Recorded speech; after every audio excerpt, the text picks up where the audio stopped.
Hi and welcome back to the AQA GCSE History, Germany's Democracy and a Dictatorship 1890 to 1945 revision series. This is episode 16 and we're looking at oppositions towards the Nazis. The Nazis had a tight grip on Germany, but some opposition still remained. Once in power, the Nazis had banned other political parties, including the political left, such as the Communist Party, which is the KPD, and the Socialist Democratic Party, which is the SPD, but members of these parties formed underground groups to try and organise industrial unrest. Those networks were infiltrated by the Gestapo, and party members could be executed. Their impact was also limited because the different parties of the left were divided and didn't cooperate. There were some anti-Nazi protest movements as well.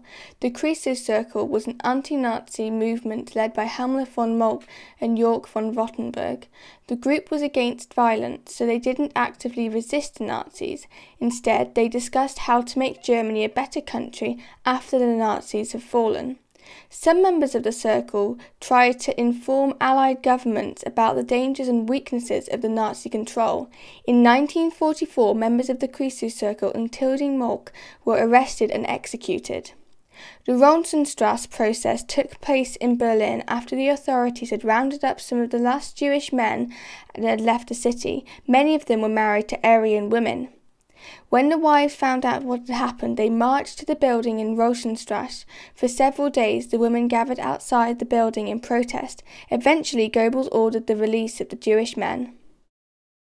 There was also opposition from youth groups. The Idevice Pirates was the name given to the group of rebellious youths who rejected Nazi values. They helped many deserters, forced labourers, and escaped concentration camp prisoners. At first, the Nazis mostly ignored them, but cracked down after they started distributing anti-Nazi leaflets. Many members were arrested, and several were publicly hanged. The Swing Kids, or the Swing Youth, were a group of young people who rebelled against the tight control the Nazis had over culture, acting in ways considered degenerate by the Nazi regime. For example, they listened to American music and drank alcohol.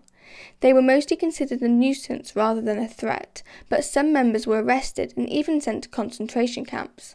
The Right Rose group was an opposition movement of students and lecturers from Munich University.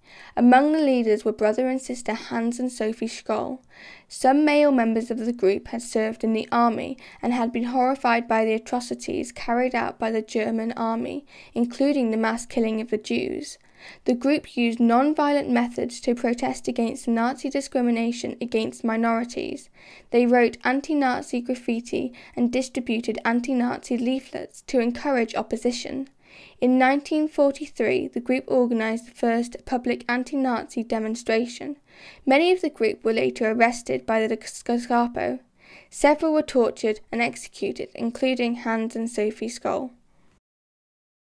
So that's the end of episode 16 of the AQA GCSE History, Germany's Democracy and a Dictatorship 1890 to 1945 revision series. Next episode we'll be looking at the impact of total war. Thank you for watching and hope you enjoyed.